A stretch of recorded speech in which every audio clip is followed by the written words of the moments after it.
yang diagnosa pertama ini agak sedih ya. Iya. Soalnya ASD, ya Allah, autism masa ya. iya sih. Terus si kakak melihat si kakak ini cenderung aneh gitu. Karena cara komunikasinya yang berbeda. Interaksinya kan berbeda ya. Minim sekali komunikasinya, minim sekali ada yang kata-kata yang keluar dari mulutnya si kakak. Terapis juga pernah memberikan pesan sama saya bahwa si kakak ini tahu loh Bun, itu kalau si kakak ini agak berbeda dari teman-teman yang lain. Ada satu momen meledak gitu. Di meledaknya itu dengan bentuk rasa apa sih si ini membersamai anak-anak. Kita harus satu, memeluk diri sendiri, memberi motivasi kepada diri sendiri. Assalamualaikum warahmatullahi wabarakatuh. Welcome to Deep Talk di ruang tamu. Karena mendidik juga bertumbuh. Halo Mom and Kids, selamat siang. Kali ini kita bakal ngobrol bersama tamu kita. Beliau seorang ibu rumah tangga dengan 2 orang putra. Di episode terdiagnosa speech delay, perjalanan Bunda Karin membersamai buah hatinya. Oke, mari kita sapa Mams. Assalamualaikum Bunda Karin. Waalaikumsalam. Oke, bagaimana kabarnya Bunda? Alhamdulillah baik. Dan gimana? Alhamdulillah baik Bunda. Oke, keluarga sehat Bunda? Alhamdulillah sehat. Alhamdulillah. Putranya sehat Bunda? Semuanya sehat alhamdulillah. Oke, Bunda Karin ini punya 2 orang putra ya? Iya benar. Oke, siap. Ya, infonya Bunda Karin ini dulu menikah muda nih Mams nih, boleh nih ya. Disepil-sepil dulu Mams, dulu menikah usia berapa gitu, dan sekarang anaknya berapa mungkin? Iya, jadi memang saya benar di usia 19 tahun ya, jadi memang muda banget ya menikah di usia muda, tetapi alhamdulillah suami saya tuh sudah memasuki usia ideal, jadi 25 tahun, jadi jarak usia antara kami tuh 6 tahun ya, 6 tahun. Di situ kami menikah mempunyai dikaruniai 2 orang putra yang sehat-sehat, alhamdulillah. Jadi ya gitu. Oke. Namanya siapa Bunda putranya? Kalau putra yang pertama itu namanya Muhammad Azam Murtaza, putra kedua itu Muhammad Ezar Murtaza. Jadi beda tengahnya aja, beda panggilan. Azam sama Ezar, iya. Oke. Usianya berapa Bunda? Jadi usia kakak itu cuma antara 2 ini usianya cuma berbeda 11 bulan. Oh, iya. Kalau yang pertama berapa bulan? Sekarang itu usia 6 tahun, adiknya tuh 5. Oh, jadi nggak ada 1 tahun ya Bun ya? Nggak ada 1 tahun. Insya Allah. Cukup muda banget ya Mam ya, 19 tahun sudah menikah. Itu berarti masih kuliah Bun? Kuliah semester 3. Insya Allah, luar biasa. Itu berarti ya, ini boleh diceritakan dulu kan, berarti menikah muda, gimana sih Bun tantangannya di awal-awal pernikahan? Iya, di awal emang karena usia suami kan sudah matang ya, lumayan matang ya. Jadi sebelum menikah itu semuanya tuh didiskusikan. Kita mendiskusikan, kita belajar bareng gitu tentang apa, tentang visi misi, peran, sama komitmen kita saat menjalani rumah tangga. Apakah kita menemukan tantangan? Bener lah, tentu aja. Semua rumah tangga pasti punya tantangannya masing-masing ya kan. Lalu iya, walaupun ya, saat kita sudah belajar pun kita akan menemukan tantangan. Nyatanya kan gitu. Jadi tantangan di awal pernikahan kami tuh ada 2, adaptasi dan komunikasi. Kenapa adaptasi gitu kan? Karena itu menyangkut tentang perubahan hidup dan penyesuaian diri. Karena kan jelas kita tahu kita di rumah berangkat dari seorang anak, ya kan? Setelah menikah mengemban peran yang lebih mulia, yaitu seorang istri dan seorang suami. Dan dengan menikah tentu saja bertambah dengan tanggung jawab yang lebih besar, ya kan?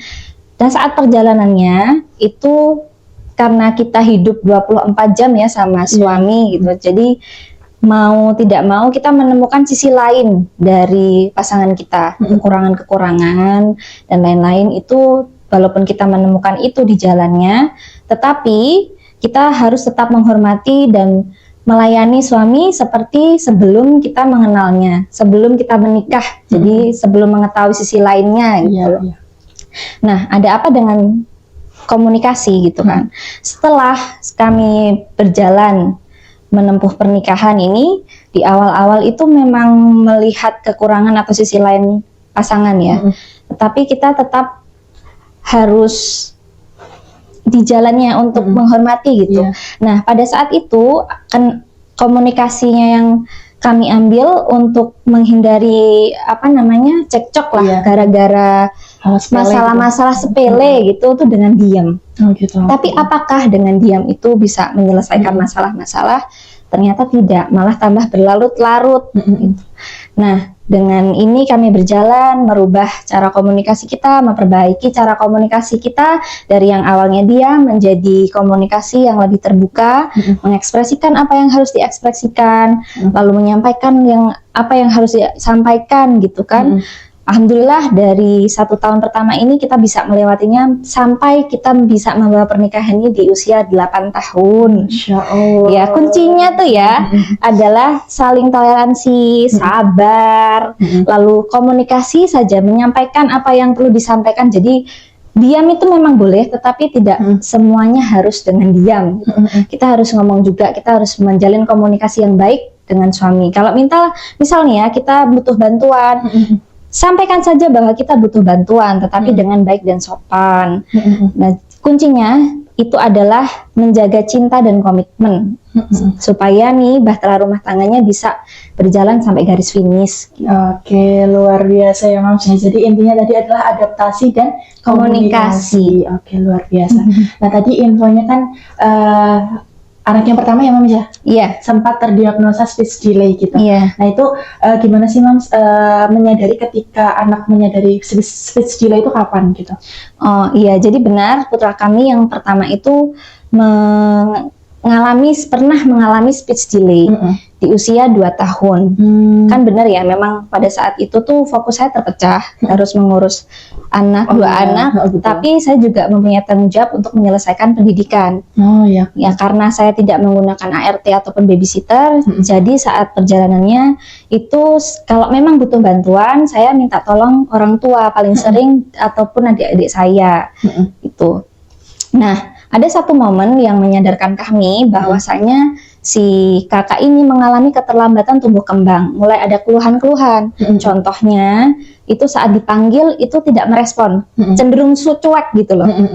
Terus fokusnya mudah terdistraksi, lalu belum bisa menyusun kalimat yang sederhana. Misal mau minum susu gitu, yang keluar hanya satu suku kata seperti su gitu. Satu suku kata aja. Iya, satu suku kata aja. Jadi hal-hal tersebut yang akhirnya mendorong kami untuk ketemu sama dokter spesialis anak yang pertama. Nah, saat kita mengeluhkan itu dengan si anak di asesmen juga, hasilnya adalah di dokter spesialis yang pertama ini hasilnya diagnosa itu adalah ASD, Autism Spectrum Disorder. Jadi lebih parah daripada yang kedua, speech delay. Jadi autism awalnya itu. Lalu karena kami ingin menentukan lagi untuk memantapkan hati kami dan mencari kejelasan yang jelasnya seperti apa sih anak kami tuh mengalami apa gitu. Jadi dari beliau direkomendasikan untuk bertemu dengan Dr. Hari Wahyu Nugroho, itu spesialis anak konsultan tumbuh kembang. Jadi memang dikerucutkan lagi. Jadi setelah kita mengeluhkan hal yang sama, lalu menyampaikan ke beliau bahwasanya itu loh dok, sebelumnya di hasilnya tuh ASD, didiagnosa ASD, autism. Lalu dokternya bilang bahwa bukan, saya yakin karena ini bukan autism, ini hanya SID, Sensory Integrated Disorder yang menyebabkan speech delay. Jadi seperti itu. Di situ saya baru tahu di usia si kakak ini umur 2 tahun itu mengalami speech delay. Oke. Berarti sebelum 2 tahun itu normal saja Bunda? Normal saja, tetapi muncul keluhannya tuh umur di 2 tahun ini. Gitu.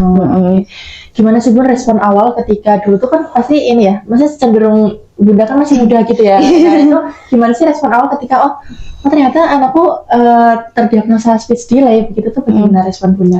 Iya, pada awalnya itu sebenarnya mengetahui bahwa yang diagnosa pertama ini agak sedih ya. Soalnya ASD ya Allah, autism masa ya? Iya sih. Terus habis itu kita mencari cara lain untuk datang ke dokter spesialis yang konsultan tumbuh kembang ini, ternyata cuma SID. Di situ hati kami, saya dan suami itu dipenuhi dengan rasa syukur luar biasa oleh Allah. Ya Allah, terima kasih, ternyata Engkau berikan kepada anak kami hasil yang lebih ringan daripada diagnosa sebelumnya, cuma SID dan bisa disembuhkan gitu. Itu sangat luar biasa sekali. Saya bahkan bilang sama diri saya sendiri bahwasanya Karin, ini hanya SID, ini hanya speech delay dan bisa disembuhkan. Berarti kamu ini yakin kamu bisa mendampingi anak kamu untuk menjalani prosesnya supaya sembuh, dan Allah tidak pernah meninggalkanmu sendiri gitu. Jadi kita rapatkan jalan, kita tunjukkan bersama-sama bahwa si kakak ini bisa, kita semua bisa. Dan ternyata setelah itu saya juga menggali pesan yang lebih dalam gitu dia dalam hidup saya. Bahwasanya di usia saya yang muda, saya ditakdirkan menikah usia muda, saya ditemukan jodoh dipertemukan dengan jodoh di usia yang muda, saya dititipkan, dikaruniakan anak itu kecil-kecil juga di usia yang muda juga. Itu ternyata si adik ini dititipkan kepada kami untuk menemani proses kakaknya yang belajar. Jadi teman real time-nya gitu, tentang komunikasinya untuk mempercepat si kakak ini untuk sembuh. Lalu juga sebagai teman saya untuk menjalani hari-hari saya sebagai ibu yang membersamai si kakak gitu. Dan akhirnya gitu loh, ternyata juga ada keajaiban yang memang terjadi di kehidupan saya, yaitu terlepas dari si kakak ini didiagnosa SID, walaupun belum bisa menyusun kata yang simple tuh belum bisa, ternyata di usia 2 tahun si kakak itu sudah bisa baca. Masya Allah. Iya, jadi hal-hal seperti itu yang bisa saya maknai, saya syukuri bahwa Allah itu maha baik, maha besar, maha kasih, yang mempermudah saya, dan itu menjadi bekal saya untuk selalu berjalan ke depan dan melanjutkan langkah saya sebagai seorang ibu. Iya, Masya Allah, luar biasa ya Bunda ya. Tadi di awal dibilang bahwasanya anak yang pertama dan kedua itu jaraknya cuma 11 bulan gitu ya. Mungkin di awal, kok ini ya mungkin nanti gimana ya ke depannya. Oh ternyata hikmahnya luar biasa. Luar biasa, ya, Bunda. iya. Oke, Masya Allah. Ini boleh nih Bunda ceritakan tadi, selain dari ditemani adik ya untuk stimulus ya? Stimulus alami. Itu apa sih Bun terapi yang dijalani dan bagaimana proses kakak ini untuk sembuh begitu? Oh ya, jadi seperti yang saya ceritakan tadi, kan proses diagnosa tuh ada 2 ya.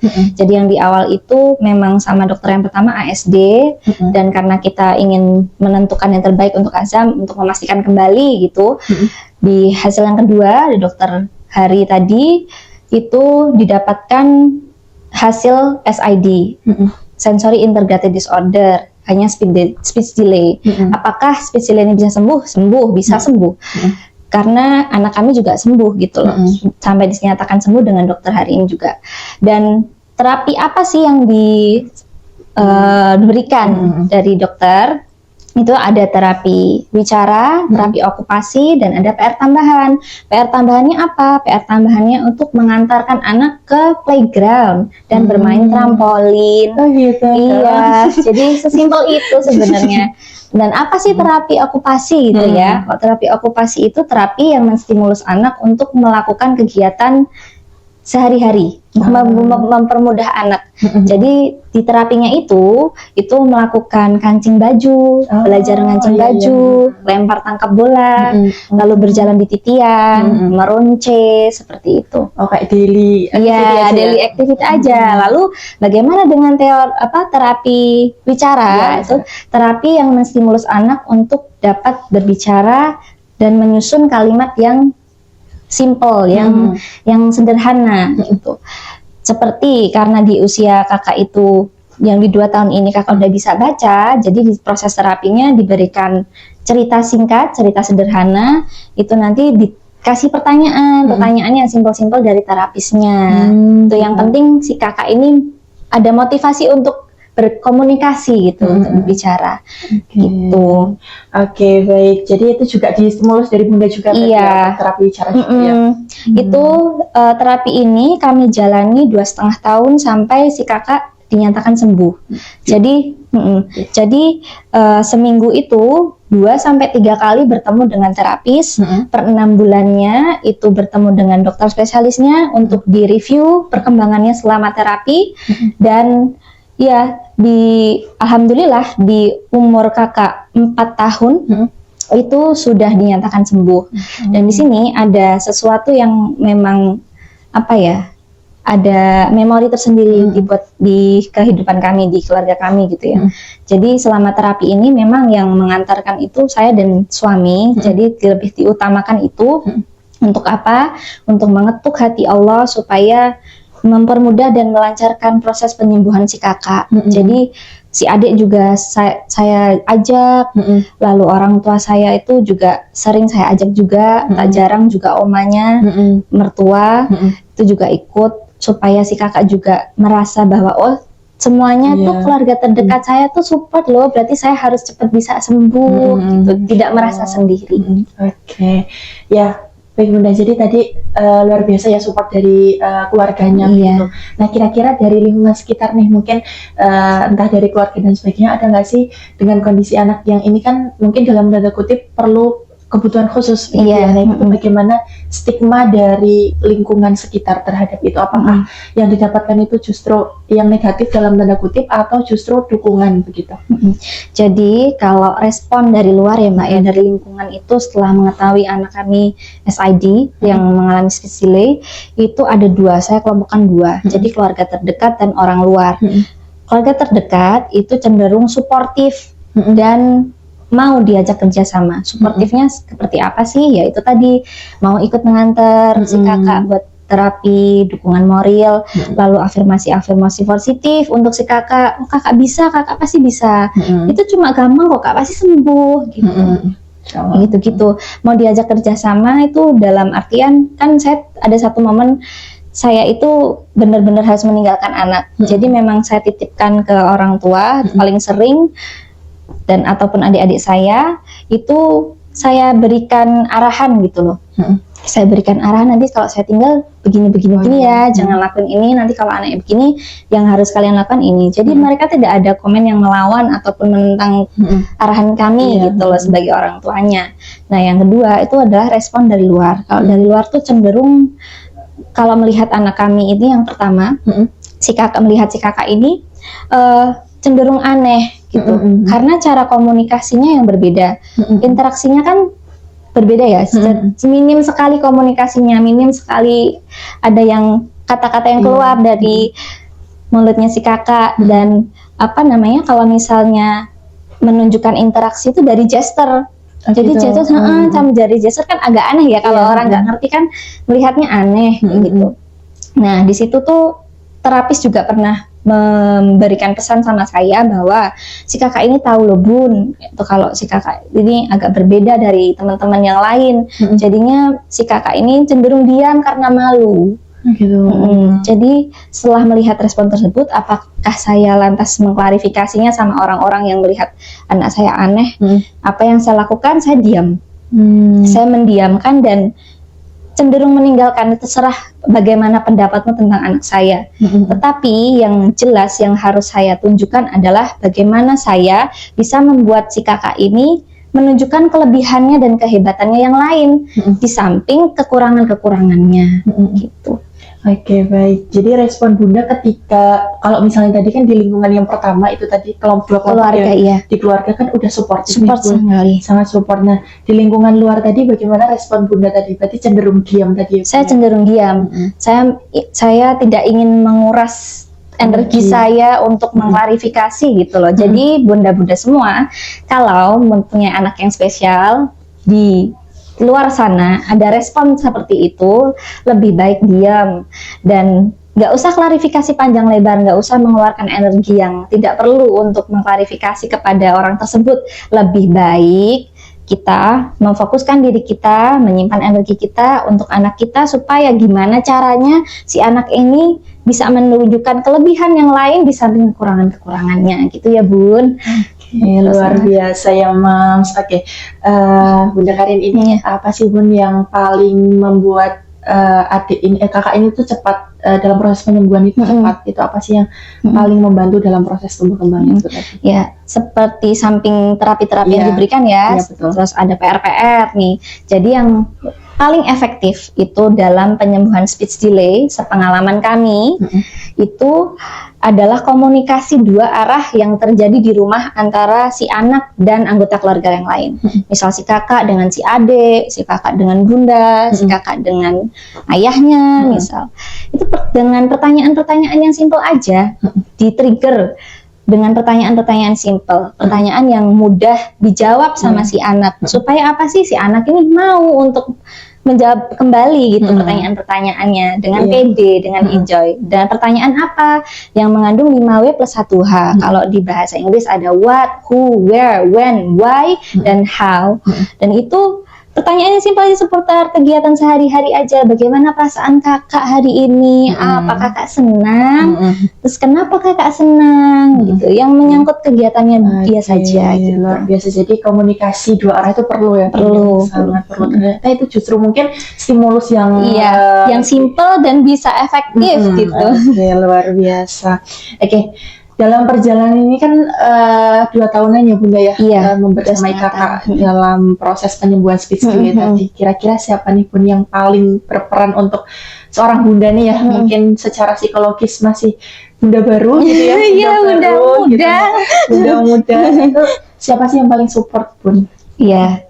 Sebenarnya semuanya tuh support saya, dari orang tua, mertua, adik-adik, keluarga terdekat tuh support saya. Tetapi yang paling mensupport saya adalah suami, jelas ya, karena 24 jam kita bertemu di rumah. Suami juga mengerti lika-liku saya, kehidupan saya di rumah membersamai anak-anak, terutama si kakak gitu. Nah, apa sih lika-likunya gitu? Lika-likunya itu saya sebut sebagai gejolak ya, gejolak yang ada dari dalam dan dari luar. Dari dalam itu dari mana? Dari saya sendiri. Karena saya juga wanita yang punya mimpi, punya cita-cita gitu kan. Nah, saya sudah persiapkan semuanya dengan matang dari kecil. Saya siapkan dengan prestasi-prestasi untuk siapa? Untuk masa depan saya sendiri. Nah, pada takdirnya saya dipertemukan jodohnya di usia yang muda dan diberikan kepercayaan oleh Allah untuk menjaga anak-anak dan di usia yang muda juga. Gitu. Lalu jika keduanya ini bertemu, ada satu momen meledak gitu. Di meledaknya itu dengan bentuk rasa apa sih? Ada rasa sedih, rasa merasa gagal, kecewa. Lalu apakah lantas saya berlarut-larut? Kan tidak boleh. Gitu. Karena saya seorang ibu yang harus memang memilih langkah yang tepat. Bagaimana sih ini kehidupan saya mau dibawa kemana? Gitu. Pada saat itu saya juga berpikir, kalau misalnya saya egois, hanya mementingkan diri saya sendiri, itu ada kehidupan yang tertinggal. Kehidupan siapa? Kehidupan anak-anak saya. Jika saya meninggalkan anak-anak, apakah anak-anak itu bisa pada posisi ini? Sampai di titik ini. Pada titik ini kan tidak juga gitu loh. Dan Allah juga maha baik gitu loh. Allah memberikan jalan kepada saya. Ternyata di posisi ini loh pemberatmu Karin. Itu ada anak yang lebih ekstra yang harus kamu jaga. Gitu. Ya gitu. Saya lalu memutuskan untuk meninggalkan baju zirah saya lah. Baru kebesaran saya tinggalkan. Itu untuk apa? Untuk anak-anak dan keluarga saya. Di situ juga ada gejolak dari luar. Gejolaknya apa? Omongan-omongan yang terkadang membuat saya tuh jadi goyah sendiri gitu loh. Ada yang bilang bahwa saya itu terlalu keras kepada anak, terlalu memaksakan kehendak, membuat anak trauma karena memang di perjalanan penyembuhan si kakak ini banyak tangisan gitu yang memang harus dikeluarkan azam karena harus berlari lebih kencang daripada teman-teman yang lain gitu. Ya itu yang membuat saya, ya Allah memang apa yang saya lakukan nih, apakah saya itu ibu yang kejam? Nggak mungkin.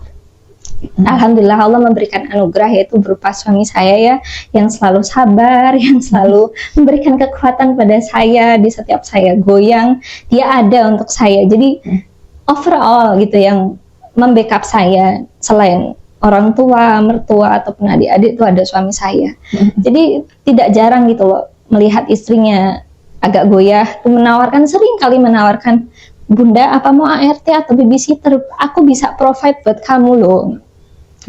Tapi enggak, jangan gitu. Saya memikirkan bahwa ini langkah yang terbaik gitu loh. Dengan keluarga yang eksklusif tanpa babysitter ataupun ART itu saya bisa memaksimalkan proses parenting dan alhamdulillah juga hasilnya kan bagus gitu, anak-anak juga sesuai dengan kemauan kami gitu. Ada bonding yang kuat di antara kami, ada support satu sama lain, jadi satu keluarga, satu anggota keluarga dengan keluarga yang lain itu support terus gitu. Jadi ya itu semuanya yang backup. Yang paling berperan adalah suami saya. Oke, luar biasa ya Bunda ya. Insya Allah deep sekali. Ternyata peran seorang suami itu luar biasa ya untuk membantu psikologi seorang bunda Ibu, baru, seorang ibu ya. Oke, tadi menarik Bunda. Ternyata ada mimpi yang mungkin dalam tanda kutip harus ditinggalkan terlebih dahulu. Nah, ini yang menarik adalah apa sih Bun satu titik yang Bunda itu sampai di titik ketika menjadi seorang ibu full time itu dengan melepaskan mungkin prestasi yang mau dikejar itu tuh apa sih titik yang membuat yakin ini aku harus melepaskan itu semua? Titiknya adalah saya anggap semua ini ibadah gitu. Karena ada anak yang memang harus saya jaga. Jadi siapa lagi gitu, kehidupan apa lagi yang harus saya jaga? Saya sudah hidup sejauh ini. Dan anak-anak saya, ada satu anak saya yang mengalami speech delay, ada kekurangan keterlambatan tumbuh kembang. Jadi kalau tidak saya tinggalkan kehidupan saya, bagaimana dengan kehidupan anak saya di masa depan gitu? Apakah dengan saya membiarkan yang jalan sendiri, apakah bisa survive di masa depan? Jadi saya putuskan untuk meninggalkan mimpi, cita-cita gitu untuk keluarga. Dan ya pemberat saya yang menjadi prioritas saya adalah kehidupan anak-anak di masa depan. Oke, luar biasa. Berarti ini bisa ditarik benang merahnya adalah Bunda Karin ini cita-citanya ke depan adalah bagaimana fokus mencetak 2 generasi. Iya, betul. Luar biasa. Dan laki-laki hebat. Masya Allah, luar biasa. Ini closing ya Bun ya? Iya. Closingnya. Di masyarakat itu kan cenderung kurang aware ya Bun ya terhadap perkembangan anak. Mungkin yang tadi dalam tanda kutip adalah keterlambatan tumbuh kembang. Nah itu apa sih Bun pesan yang mau Bunda sampaikan ya ke orang tua di luar sana agar lebih aware gitu ya terhadap tumbuh kembang anak gitu. Jadi kita itu sebagai orang tua memang diberikan insting oleh Allah lebih peka dengan tumbuh kembang anak. Kita pun juga bisa belajar gitu di mana aja. Sekarang informasi kan udah banyak tuh di internet. Mau cari jurnal juga ada banyak. Mau ke toko buku, informasinya juga ada, tumbuh kembang. Kalau mau yang simple, itu ada di buku KIA yang di puskesmas yang diberikan itu. Kalau ibu mau lihat dan mencari informasi di situ sebenarnya udah ada gitu. Tinggal kita melihat, mengasesmen anak kita. Dilihat aja. Oh ini perkembangan ini sudah sesuai, ada perkembangan 1, 2 terlampaui dan ada 1, 2, 3 misal yang menurut kita lebih mayor, itu kok terlambat, kok ketinggalan gitu, kita segera konsul ke ahlinya, seperti dokter spesialis anak gitu. Kalau saya itu ke dokter spesialis anak tumbuh kembang, karena konsultan tumbuh kembang karena memang ada keterlambatan dalam berbicaranya, jadi gitu. Oke, luar biasa. Oke, mungkin sebelum kita tutup ya, mungkin ada closing statement dulu dari Bunda Karin ya, seorang ibu muda yang menikah di usia 19 tahun ya, untuk orang tua di luar sana yang barangkali juga moms-moms yang menikah muda juga, Bunda. Ya, jadi ibu semuanya, mama-mama yang hebat, yang dititipkan anak-anak yang spesial juga untuk bertahan di kondisi ini membersamai anak-anak. Kita harus satu, memeluk diri sendiri, memberi motivasi kepada diri sendiri bahwa ini semua adalah ujian yang diberikan oleh Allah, ujian yang memang bisa kita lewati, karena Allah tidak pernah memberikan ujian di mana hambanya tidak bisa melewatinya. Itu 1. 2 adalah jangan bandingkan dirimu dengan orang lain, baik itu ibu yang bekerja, baik itu ibu yang di rumah saja. Itu mereka punya prosesnya masing-masing. Jadi memang harus ditekankan bahwa kita itu adalah seorang ibu yang berjuang untuk anak. Misal di perjalanannya kita merasa ada yang kita tinggalkan atau ada yang kita korbankan, bisa jadi itu kehidupan yang penting untuk anak kita di masa depan gitu, yang tidak bisa diulang oleh waktu. Misal langkahnya terlalu berat, katakanlah, ya Allah maaf, gitu. Maafkan kami sebagai ibu yang merasa lelah, kami hanya butuh istirahat saja sebentar ya Allah. Sampaikan kepada anak kita, maaf ya nak, maafkan bunda jika di perjalanannya nanti, di perjalanan ini sampai kamu sembuh itu ada rasa bahwa ibunda ini galak atau bunda ini jahat. Bukan begitu maksud kami, bahwa kami ini sebenarnya hanya ingin yang terbaik untukmu, karena di masa depan, di mana itu masa depan yang belum bunda tahu, kemungkinan juga bunda tidak bisa membersamaimu. Kamu ini sudah bunda bekali dengan basic-basic yang memang membuatmu survive di masa depan. Jadi bisa diingat bahwa ini adalah ibadah ya bunda, ibadah yang terpanjang, ibadah jihad kita sebagai seorang ibu untuk mengikhtiarkan, untuk memperjuangkan masa depan anak-anak di mana supaya walaupun kita tidak merasakannya sekarang, tetapi di masa depan itu insya Allah akan mereka yang akan merasakannya gitu, merasakan perjuangan kita. Dan perlu diingat kembali bahwa Allah itu maha baik, Allah itu maha besar, Allah itu maha kasih. Jadi jangan pernah putus semangat, semangat terus. Buktikan kepada dunia bahwa kita bisa. Oke, luar biasa. Terima kasih Bunda Karin atas sharingnya di siang hari ini. Oke, tak terasa ya Mas, kita udah di penghujung acara ya di episode kali ini bersama Bunda Karin. Kalau Bunda merasa podcast ini bermanfaat, yuk bagikan ke teman atau saudara yang mungkin butuh pelukan hangat lewat cerita. Kita ketemu di episode selanjutnya Mas, masih di Deep Talk di Ruang Tamu. Karena mendidik juga bertumbuh. Wassalamualaikum warahmatullahi wabarakatuh.